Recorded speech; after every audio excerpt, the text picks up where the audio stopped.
Bwana, story ambayo niko nayo siku leo kutokea hapa Chiko Online TV ni story ambayo inamhusu msanii lakini pia ni dancer ambaye anafanya muziki wa amapiano. Ndio usi mwingine anamzungumzia Chino Kid. Amesema kwamba yeye bado yupo chini ya lebo ya Bad Nation ambayo inamilikiwa na msanii Mario. Lakini pia amesema kitendo cha yeye kuweza kusema kwamba bado yupo chini ya lebo hiyo haimaanishi ya kuwa kwamba yeye ni mdogo. Swala la msanii kuwa mkubwa, kuwa mdogo inategemea na kazi zake mwenyewe. Haya hapa ndio maneno ambayo aliweza kuzungumza mtu mzima Chino Kid. Naomba ninukuu kidogo. Wote tupo chini ya lebo ya Bad Nation na hakuna mtu ambaye anajikuza. Kwa mfano kaka yangu Diamond ametokea Sharobaro, lakini kwa sasa Diamond ni mkubwa kuliko Sharobaro. Kwa hiyo kukua ni wewe mwenyewe unavyopambana. Akaendelea kusema kwamba mwamvuli haukufanye uwe chini zaidi.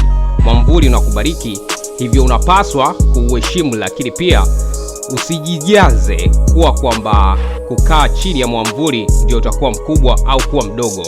Ni wewe mwenyewe unavyofanya kazi zako. Hayo ilikuwa ni maneno ambayo aliweza kuzungumza mtu mzima Chino Kid. Today story ndio ilikuwa ni hiyo kutokea hapa Chiko Online TV. Ni mimi mtangazaji wako Chiko Mr. Overdose. Sina mengi zaidi. Unaweza kaendelea kutufuata katika mitandao mbalimbali ya kijamii kama vile Facebook na huko kwingine kote. Kwa WhatsApp unaweza kutupata kupitia namba 0714 33 89 87. Na hii ni Chiko Online TV. Kama bado haujasubscribe, subscribe ili kusudi uwe wa kwanza kuendelea kupata story kutokea hapa.